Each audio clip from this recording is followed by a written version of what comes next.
सच का जहां।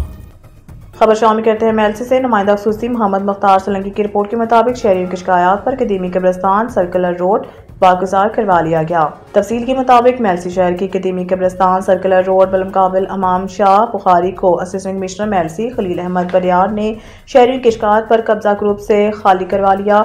इस कब्रिस्तान में हजारों कब्रें थी जो कब्जा माफिया एक एक करके खत्म कर चुका है। मुतअद्दिद कब्रें अब भी बाकी हैं। याद रहे कुछ साल कबल इसी कब्रिस्तान पर कब्जा माफिया ने कब्जा करके चार दीवारी और कमरा बनाया, मगर साबिका असिस्टेंट कमिश्नर गुलाम मुस्तफा ने किसी सियासी असर रसूख की परवाह न करते हुए पुलिस और बल्दिया मेलसी के मुलाजिमीन के हमरा कदीमी कब्रिस्तान पर ऑपरेशन करके कब्जा वागुजार करवाया था।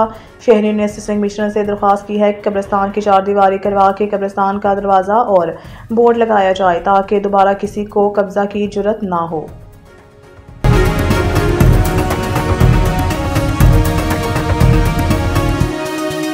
हमारा जहां, सच का जहां।